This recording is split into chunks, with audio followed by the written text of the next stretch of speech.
Então, a gente feliz aqui nesse momento de reencontro, desse recomeço dos nossos estudos juntos com o André Luiz. A gente aí terminou um ano de aprendizado em grupo, estudando aí a importância das mensagens de Jesus, mas principalmente a importância da gente colocar a nossa vontade em ação, da gente viver esses ensinamentos, colocar esses ensinamentos no nosso dia a dia. Quais ensinamentos? Principalmente o trabalho, a caridade, né? Daí essa conversa que a gente teve. Não basta a gente estar aqui só estudando, só aprendendo, isso a gente está recebendo. Nós agora, como trabalhadores da seara de Jesus, a gente tem a nossa obrigação moral de servir, de trabalhar, de colocar as mãos à obra no nosso dia a dia, dentro e fora da nossa casa. Nós vamos cumprimentando assim a equipe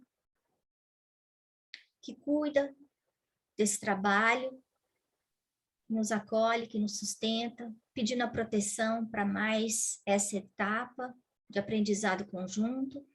Nós sabemos que todas as vezes que nós começamos um novo programa, existe um pouco de tumulto dentro dos nossos lares. Então, a gente pede ao Mestre Jesus que nos dê força, coragem, resignação, para que a gente tenha, Senhor, de verdade, disciplina e perseverança para continuar nessa caminhada, nesse crescimento, nessa família espiritual que nós somos. Que bênçãos espirituais possam cair sobre todos os nossos lares, sobre todos os nossos familiares, que uma corrente invisível de luz possa abraçar a todos nós, criando um vértice de luz. E esse vértice de luz segue até as esferas celestes com o nosso pedido a Jesus, Senhor. Abençoa a nossa pouca fé. Ajuda-nos, Senhor, a crer nessa verdade absoluta. Saber que a morte não existe. Que nós, como espíritos eternos, vencemos a morte do corpo e continuamos na nossa escalada evolutiva. Ampara-nos, Senhor, nas nossas tarefas, nessa encarnação. Inspira-nos no nosso dia a dia, para que nós saibamos vencer as nossas próprias limitações. Que os nossos anjos da guarda possam estar ao nosso lado, não só observando, mas nos estimulando e nos guiando nessa trilha. Graças a Deus. Então, hoje a gente vai ter a aula com a Lúcia. Então, você está em mute? A hora que você quiser começar a falar. Posso começar, então? Pode ser. Confesso a vocês que fiquei especialmente comovida ao pesquisar, ao preparar essa aula, porque nas entrelinhas de cada parágrafo lido, eu pude constatar de maneira palpável a misericórdia divina, o planejamento divino. Tive certeza absoluta em muitos momentos que tudo que tem acontecido na nossa caminhada evolutiva não é obra do acaso. Tudo planejado, tudo determinado, no ritmo condizente com o grau evolutivo dos seres do planeta Terra. Então, no roteiro 1, 2 e 3, nós vamos estudar no 1, a evolução do pensamento religioso. E no 2 e 3, vamos fazer ligeiras referências sobre as religiões não cristãs. E qual é a proposta? Qual é o objetivo dessa aula? é ajudar a cada um de nós a traçar, a definir, a estabelecer aquela linha histórica do surgimento da ideia de Deus.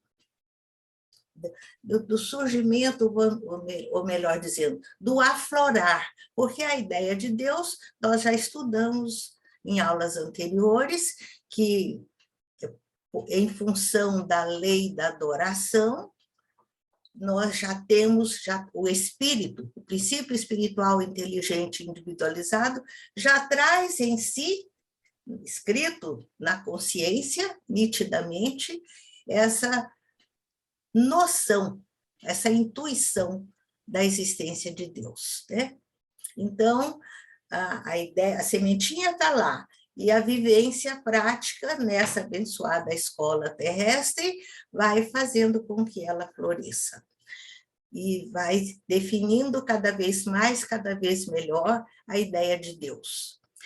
E nesse trajeto, nesse caminho já percorrido, nós vamos ter oportunidade de observar, de analisar, de entender a etapa do politeísmo, caminhando lentamente para o monoteísmo. Seguinte slide.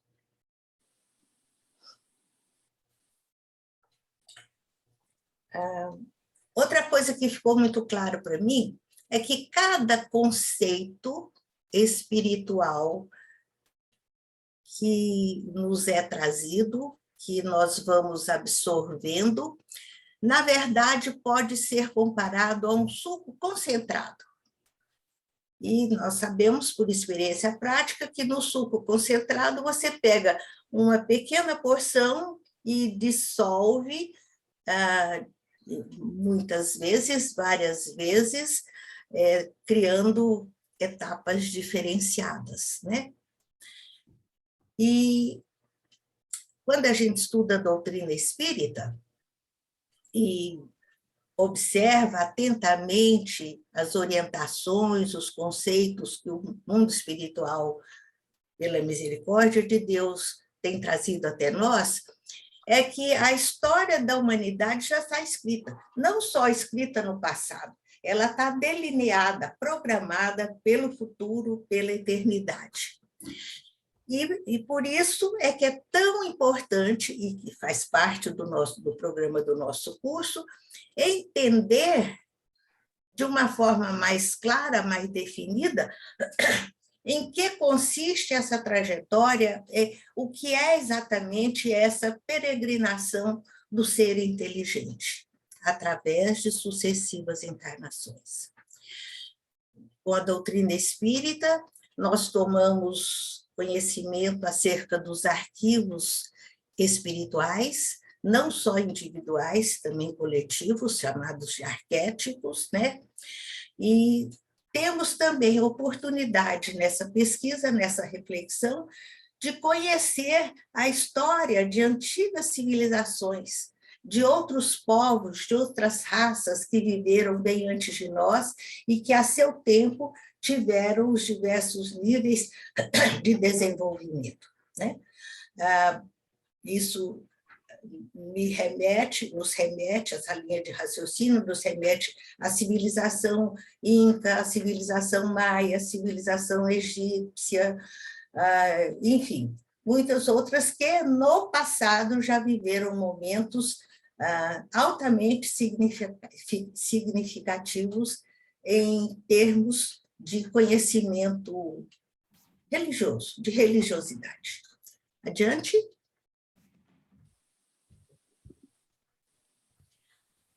E em qualquer tempo, em qualquer época, em qualquer povo, em qualquer civilização, o objetivo desse ritmo, dessa dinâmica da vida é sempre o mesmo. Qual é? Fazer o princípio espiritual inteligente individualizado progredir. Estimular, induzir a evolução das almas, tornar possível o aperfeiçoamento espiritual através do desenvolvimento da inteligência e do sentimento, para que cada criatura, cada princípio espiritual, inteligente, individualizado, possa alcançar aquele objetivo maior da vida, que é a perfeição espiritual. Adiante.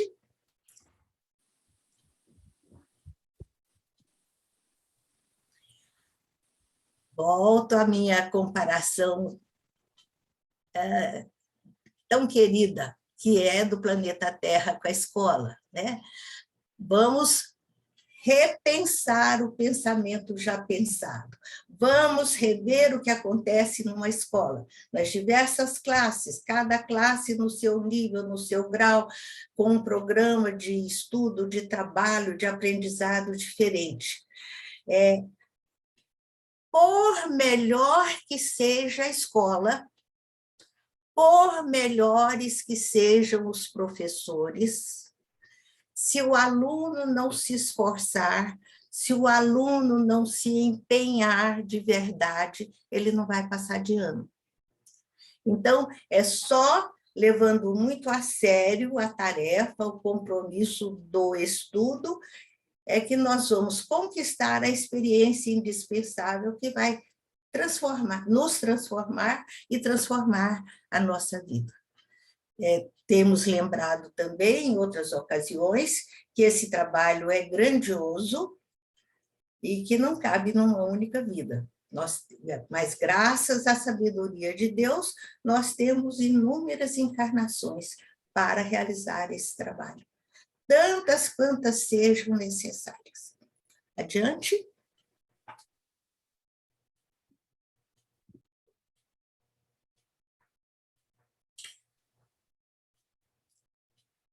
Falamos da existência de Deus, do conceito de Deus, da ideia da existência de Deus. Voltamos ao passado da humanidade e pensamos como foi que o homem primitivo, o homem das cavernas, que mal se diferenciava de um macaco, conseguiu elaborar os primeiros conceitos acerca da existência de uma figura maior, responsável por toda a criação. O peso da ignorância dificultava muito essa descoberta, essa compreensão. Como eu disse, quase um macaco, o ser humano, naquela época, não tinha ainda condições para qualquer tipo de abstração imaterial, metafísica. Então, nessa busca daquilo que ele sentia, daquilo que ele intuía, ele foi procurando recursos para concretizar aquilo que ele sentia. E nessa busca de Deus, ele foi estabelecendo, foi criando um Deus à sua imagem e semelhança. Então, ele emprestou os seus atributos, as suas virtudes e defeitos, as suas paixões a Deus. E, com muita facilidade, aí surgiu, então, a figura de Deus, o Deus bíblico, um homem velho, de barbas brancas, enérgico, de olhar sério. E homem velho por quê? Porque nós sabemos, por experiência própria, que quanto mais idoso, mais experiências, mais aprendizados, mais coisas vivenciadas. Então, a bagagem fica maior. Daí a essa fácil conclusão de que Deus seria um velho de barbas brancas. Adiante.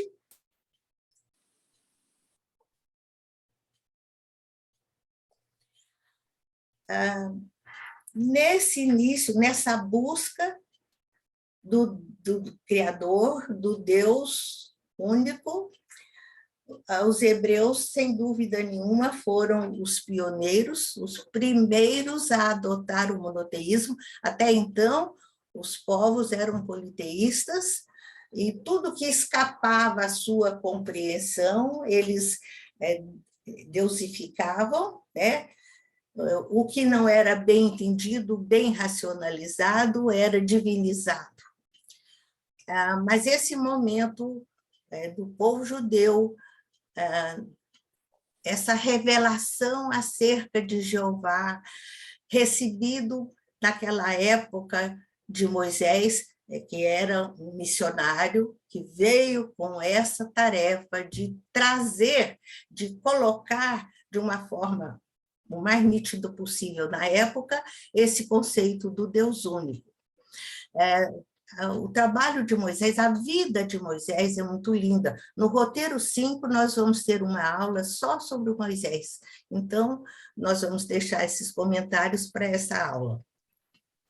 Mas o que eu quero que vocês sintam é que nessas etapas lentas e gradativas, através de séculos, através de milênios, nós percebemos claramente, registramos, constatamos a prova inconteste de que existe um planejamento divino.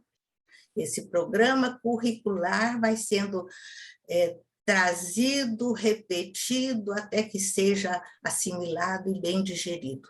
E isso nos dá a certeza de que nós nunca estamos sozinhos. Isso fortalece a nossa fé e enche o nosso coração de esperança. Se fomos ajudados em épocas primitivas, quando éramos seres animalizados, hoje, que estamos com a sensibilidade maior, mais aflorada, essa ajuda ainda é mais consistente, sem dúvida. Adiante.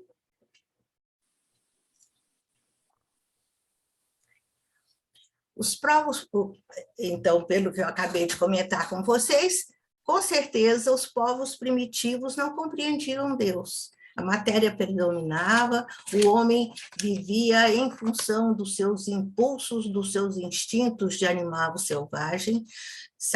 Quando preocupados em estabelecer um relacionamento com esse Deus, com essa força superior que eles intuíam, eles, dentro da singeleza do seu raciocínio, achavam que deviam oferecer presentes para agradar a esse Deus. Isso já surgiu no politeísmo.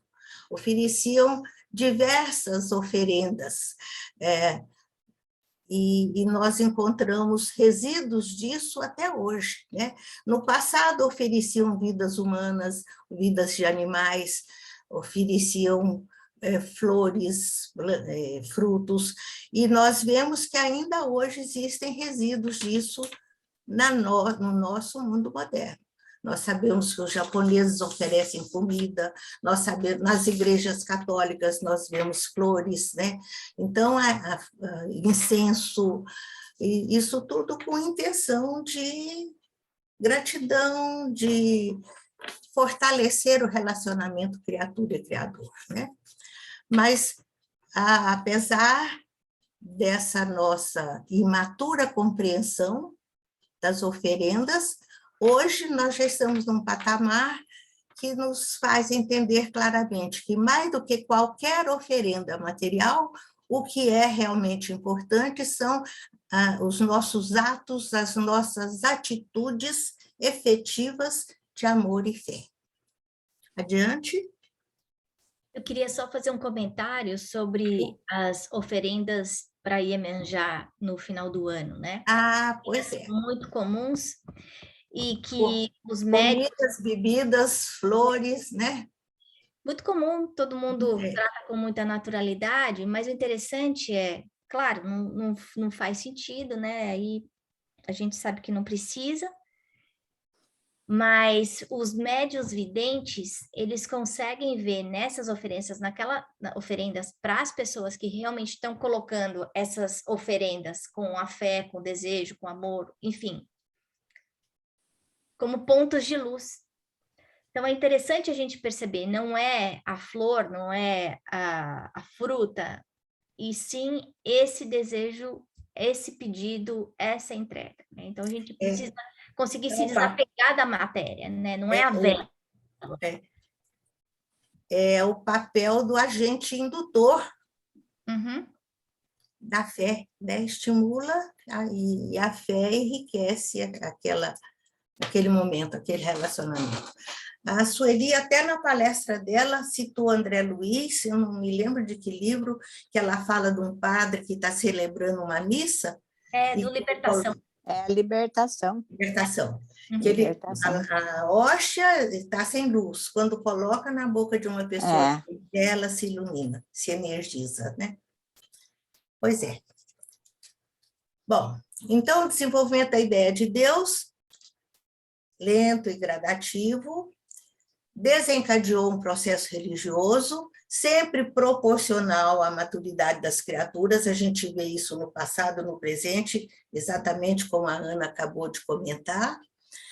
É sempre proporcional ao grau evolutivo da criatura, difere de uma criatura para outra, de um povo para outro, em seus diversos departamentos, né? Intelectual, espiritual e moral, né? Mas isso tudo, esse processo todo, essa busca, começou, repito, no tempo do Homem das Cavernas, apesar da ferocidade, da animalidade daquele ser espiritual ainda incipiente. Adiante.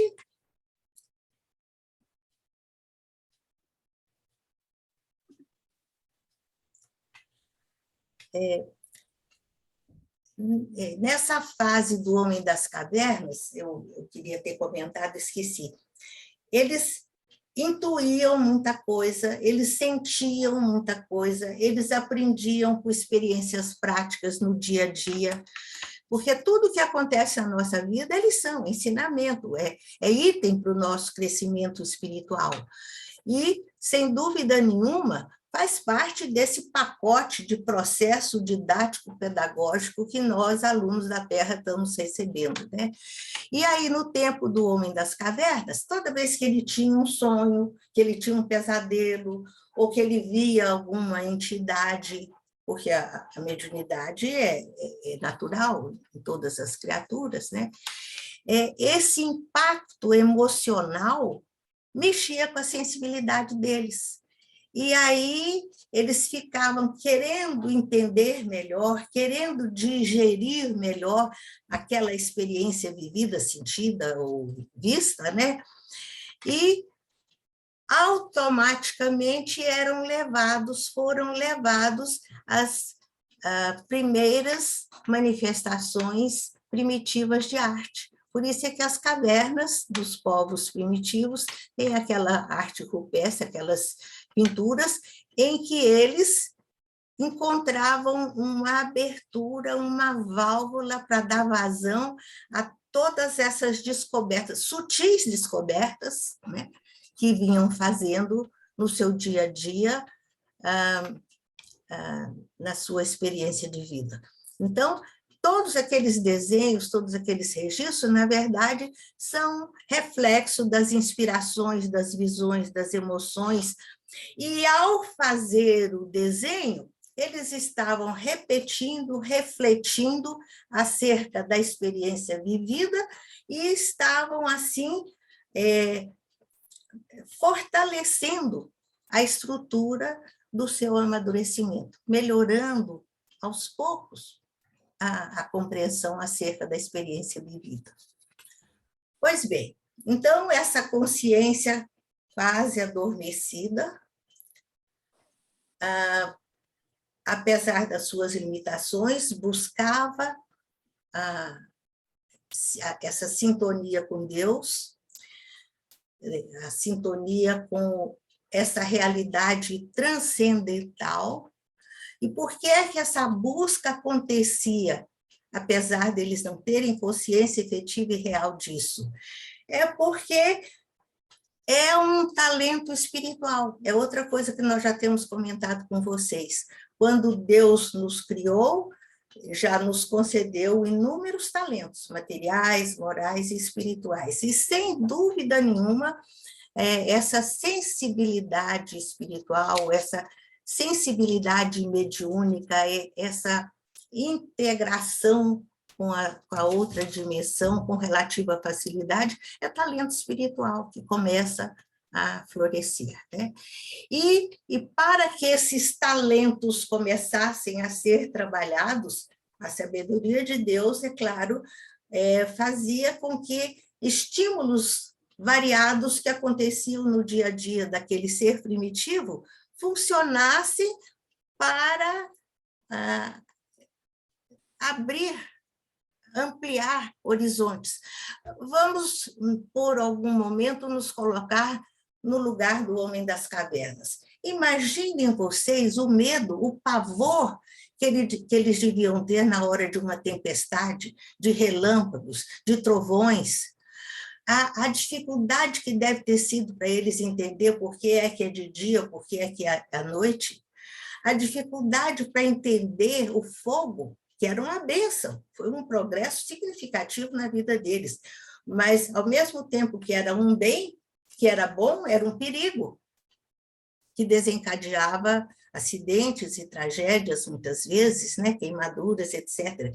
Então, esse despreparo, esse desconhecimento, esse pouco entendimento, trazia aquela sensação de desamparo, essa sensação de insegurança, de medo, induzia o ser singelo, imaturo, a buscar apoio em algo maior. Seguinte.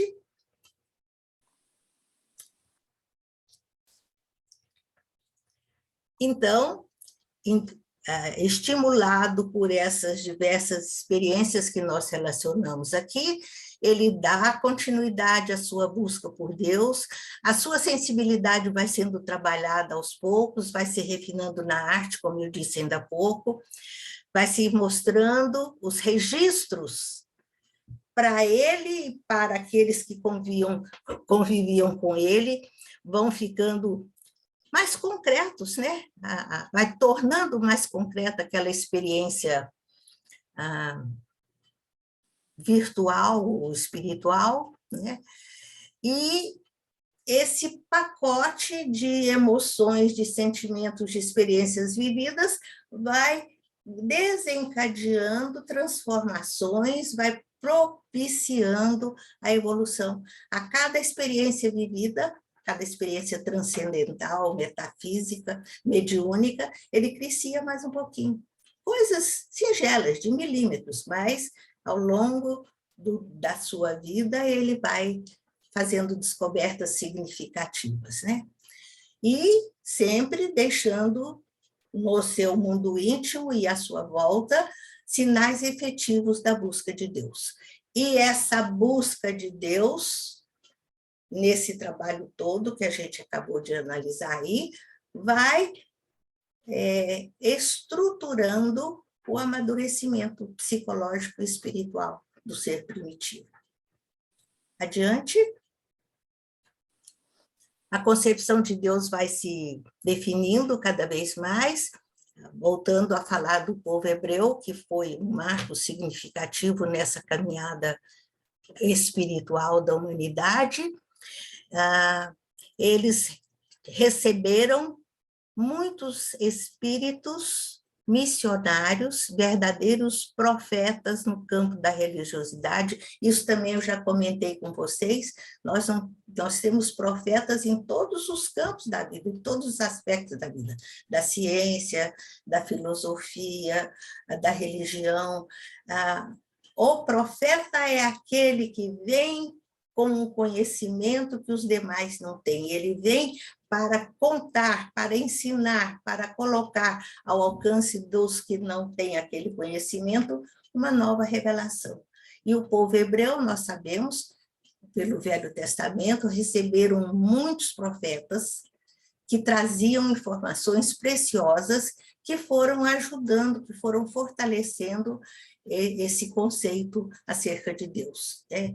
Podemos citar Davi, Salomão, Isaías, o próprio Moisés, e outros tantos enviados, porque isso não aconteceu só na época dos hebreus, ao longo do tempo, outros enviados de Deus estiveram sempre presentes na Terra para guiar a humanidade. É o sagrado descendo até nós, iluminando as trilhas da nossa caminhada evolutiva. O seguinte, e aí, lenta e gradativamente, porque, repito, é trabalho de séculos, é trabalho de milênios, né? A criatura, o ser inteligente, vai mudando de patamar, vai enxergando mais, os seus horizontes se ampliam, eles vão tendo mais intuição acerca das leis divinas, acerca do conceito do sagrado, vão se conscientizando cada vez mais acerca da importância dessa busca. Eles sabiam, eles intuíam, sabiam que precisavam buscar conhecimentos novos, as respostas necessárias para tantas coisas que eles ainda não entendiam, né? E nessa dinâmica, esse trabalho constante da nossa realidade existencial, nós sentimos perfeitamente Deus, a misericórdia divina, se derramando sobre as criaturas, como se Deus estivesse caminhando entre os homens. Eu escolhi essa foto exatamente por isso. Nós somos orientados pela doutrina a pensar em Deus, não só pela doutrina, Jesus também falou disso, né? A pensar em Deus como Pai amoroso, justo e bom. O que um pai amoroso, justo e bom faz com os seus filhos, criança? Ele guia, ele protege, ele ampara, ele ensina, ele esclarece, né? Então, numa dimensão muito maior, é claro que Deus, nosso Pai, não nos desampara nunca. Adiante.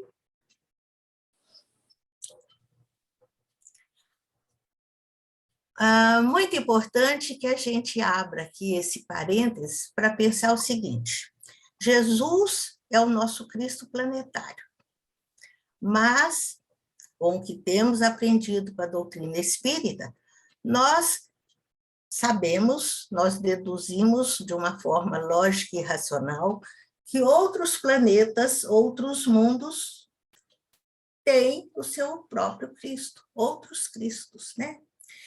E antes do Cristo maior, no nosso caso, Jesus, vir ao planeta Terra, pessoalmente, como aconteceu conosco há 2000 anos atrás, os enviados de Deus, os espíritos que trabalham na equipe do nosso Cristo planetário, vieram, falando coisas semelhantes ao que Jesus iria ensinar, preparando o terreno, arando o terreno para que, quando Jesus viesse, as sementinhas já encontrassem um terreno mais propício, né?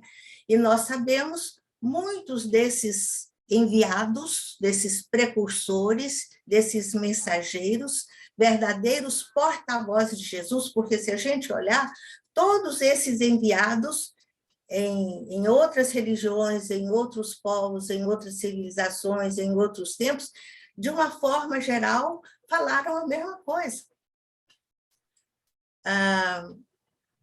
Citaríamos aqui, por exemplo, o hinduísmo, que surgiu na Terra há mais ou menos 4.000 anos atrás. E em que consistia o hinduísmo? Eles eram ainda politeístas, eles ainda eram panteístas e eram animistas.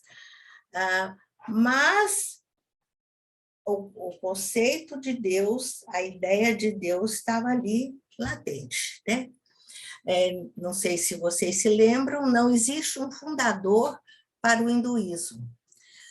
Eles são orientados pelos livros básicos, que são os Vedas e os Upanishads.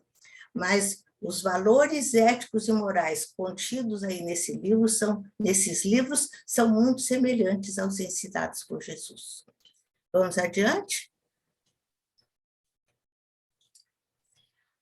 Outras religiões não cristãs também surgiram na Terra, vocês sabem disso também quanto eu. Já falamos delas, inclusive, com vocês em outra aula. Surgiu o taoísmo na China, o confucionismo, o shintoísmo, o islamismo. O islamismo é mais recente, o islamismo data de 600 anos atrás, né? O zoroastrismo, religião muito antiga na Pérsia. E a minha ordem cronológica aí está muito desorganizada, vocês me perdoem, mas vamos arrematar esse nosso ligeiro exemplo, lembrando que religiões primitivas ainda se fazem presentes aqui no nosso mundo moderno. Vocês sabem disso tão bem quanto eu, né? Passemos adiante.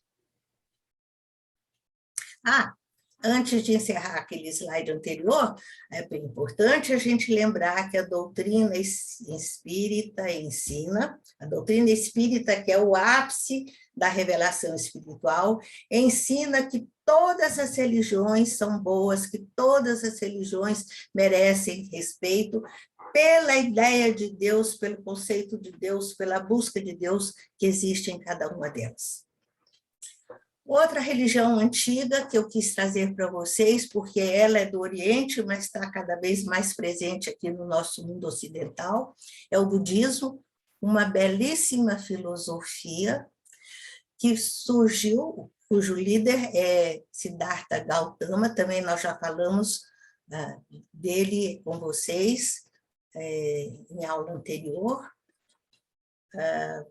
Eu até comentei com vocês aquele filme lindo que eu vi sobre a vida dele, como foi que ele encontrou a resposta, como foi que ele estabeleceu o famoso conceito do meio, né? Ele é chamado de Buda porque Buda quer dizer iluminado. E qual é a base doutrinária do budismo? É a lei do karma. Então, quer dizer que eles aceitavam com muita naturalidade 480 anos antes de Cristo, a reencarnação. Isso aí é muito importante, porque tem muita gente que acha que reencarnação é invenção do espiritismo, mas não, é um conceito bem mais antigo, sempre presente nessas religiões do passado. Então, aceitando a reencarnação, eles não tinham dúvida nenhuma acerca da efetividade dos renascimentos sucessivos. E por que é que precisava dessa sucessão de encarnações?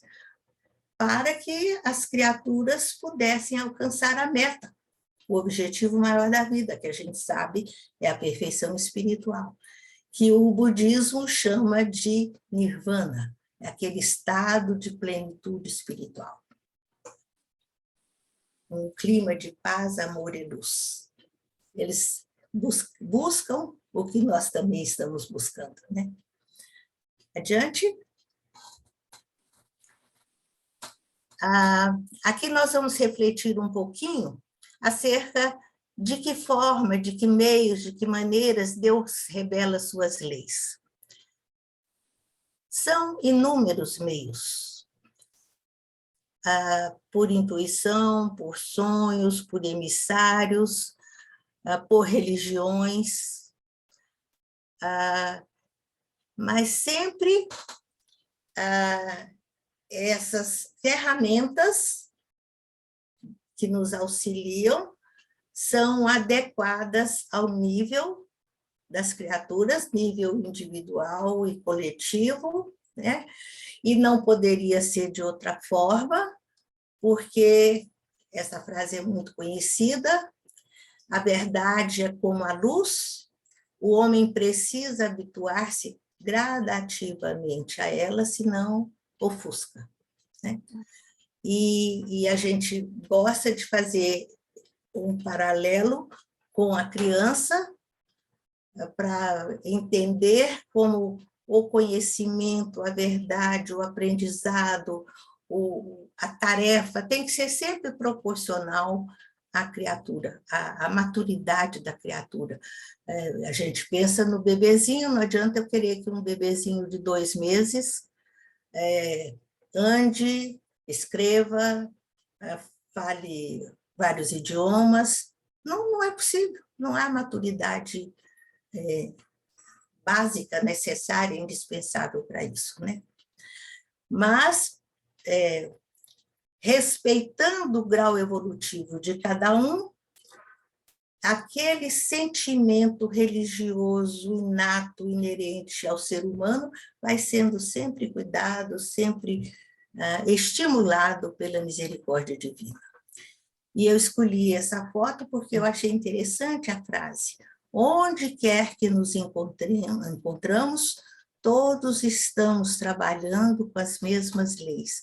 Então, as leis divinas refletem a sabedoria de Deus. As leis divinas atuam na dimensão material e espiritual da vida. As leis divinas atuam no planeta Terra, como atuam todas as galáxias e constelações que existem no cosmos, porque são perfeitas e imutáveis e atendem adequadamente às nossas necessidades. Adiante. Aqui nós vamos repensar, porque também já falamos sobre isso com vocês, acerca da diferença básica que existe entre religião e religiosidade. Então, religiosidade é aquele sentimento inato, divino, porque somos centelhas divinas, que já existe em nós e que estabelece automaticamente, naturalmente, a ligação da criatura com o Criador. Então, esse sentimento inato existe, guardadinho, latente, adormecido.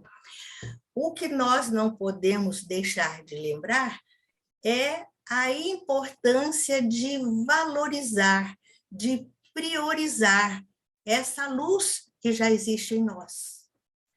E organizar, ainda mais agora, no momento evolutivo que nós estamos, de organizar a nossa vida, o nosso tempo, o nosso espaço, os nossos compromissos, para ter tempo para trabalhar esse sentimento de religiosidade, para buscar esses valores espirituais, porque é essa nossa busca pessoal e transferível que vai ser a resposta para o convite divino, para esse chamamento divino que todos nós temos recebido. E religião, de uma certa forma, nós já falamos disso alguns slides atrás, é a organização do homem de acordo com a sua necessidade, com a época, com cultura e etc., né? E como é a organização dos homens, é falível e imperfeita, reflexo do próprio homem, mas, repito, digna de todo acatamento, porque são inspiração do alto. Por mais primitiva que seja aquela religião, nós sabemos que existem mentores espirituais responsáveis, cuidando daquele grupo, trabalhando o crescimento daquelas criaturas. Então, volta um pouquinho, por favor, Aninha.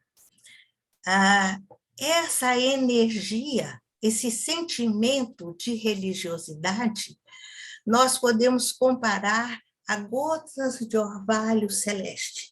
Por isso é que eu quis trazer essa folhinha para vocês guardarem na mente e no coração, que a misericórdia divina é delicada, é sutil, é quase que invisível, mas é o agente fundamental para o nosso crescimento.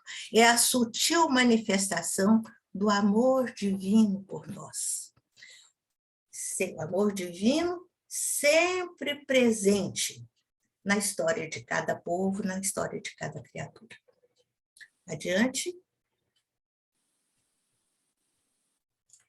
Então, depois dessas reflexões, fica muito fácil definir, estabelecer que todos nós temos uma tarefa pessoal em relação à religião e à religiosidade, em relação a essa busca de Deus.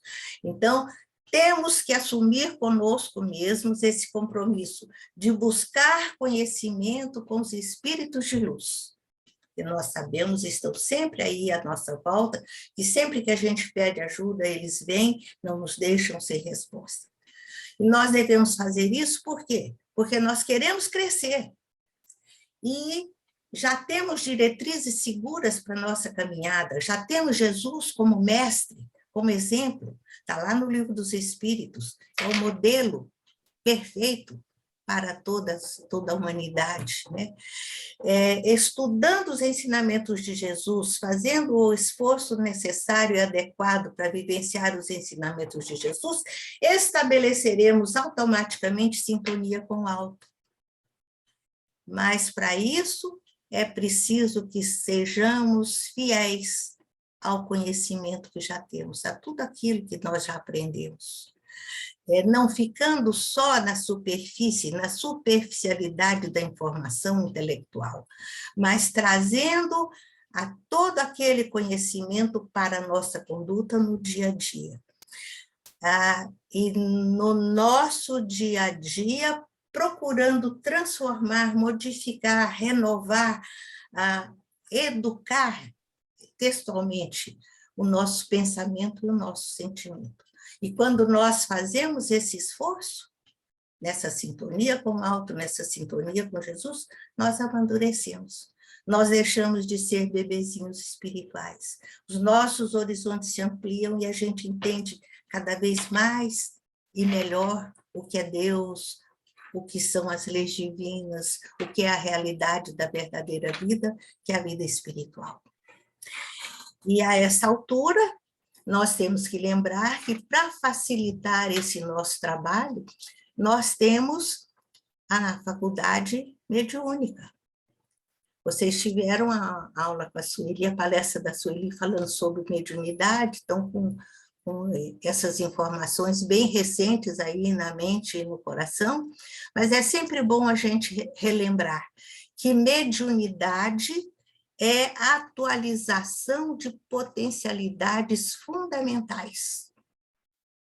Então, tudo aquilo que está latente em nós é estimulado por essa faculdade extraordinária que a misericórdia divina nos concede, e levando a sério, entendendo e trabalhando com essas ferramentas mediúnicas, vai eclodir a nossa espiritualidade de uma forma tranquila e vai estabelecer, sem dúvida nenhuma, a nossa sintonia, a sintonia do eu com o Criador, né? Só para a gente recordar a importância da mediunidade, basta a gente lembrar que é determinismo de Deus que a mediunidade seja uma faculdade inerente do ser, quer ele acredite ou não, em qualquer época, em qualquer lugar, em qualquer religião, a faculdade está lá, pronta para ser exercitada, para canalizar os benefícios possíveis. Não é privilégio de ninguém, longe de ser privilégio, é seriamente, objetivamente, um recurso pedagógico divino, determinado por Deus, né? E que se manifesta espontaneamente. Mas é a tal história, a manifestação está acontecendo, a intuição está vindo, as evidências estão acontecendo, mas se eu quiser fechar os olhos, fazer de conta que eu não estou vendo, vai passar batido. Então, para que seja um efetivo progresso na nossa vida, na nossa caminhada evolutiva, precisamos levar a sério a faculdade da mediunidade, a faculdade mediúnica, né? Sem a mediunidade, não tenhamos dúvida, o nosso progresso seria muito mais lento e a humanidade estaria muito mais atrasada. É uma faculdade magna, grandiosa, de dimensão extremamente importante. E eu quis insistir nessa tecla da mediunidade, porque nós sabemos que o melhor meio de desenvolver a nossa mediunidade, as nossas faculdades mediúnicas, é através do estudo. Quando a gente estuda, os nossos horizontes, a nossa energia se ampliam, né? Falando de mediunidade, eu queria perguntar para vocês se vocês conhecem um livro chamado Experiências Psíquicas Além da Cortina de Ferro. Já leram? É muito interessante. Não lembro. Pois é, se tiver a oportunidade, não deixe de ver, para a gente ver que ela existe, sempre existiu, existe até mesmo entre aqueles que não querem acreditar. Adiante. Encerrando, eu queria comentar com vocês que a virtude da paciência é muito divulgada, muito conhecida, muito colocada em pauta na nossa vida, no nosso dia a dia. A gente não tem dúvida nenhuma como é importante ser paciente. Muitos a chamam de a ciência da paz, né? Quem é paciente modifica o panorama da sua vida. Mas na aula de hoje, eu tive um insight diferente. Eu pensei na paciência divina. Porque se existe essa lição para nós, que somos co-criadores, que somos centelhas divinas, com certeza existe uma paciência em Deus. Essa paciência divina, eu concluí na minha reflexão, é o amor. É por isso que Deus não desiste de nós. É por isso que Ele nos concede a bênção do tempo ilimitado. O que é tempo ilimitado? É a eternidade. São as experiências nas diversas encarnações. Mesmo quando a gente está fazendo uma bobagem atrás da outra, quando a gente está colocando equívocos, erros, tropeços na nossa encarnação, Deus não desiste de nós e continua nos amparando sempre. E por isso, nesse instante, vamos agradecendo e dizendo juntos: louvado seja Deus pela sua paciência e pela sua misericórdia infinita. Que assim seja. Louvado seja Deus.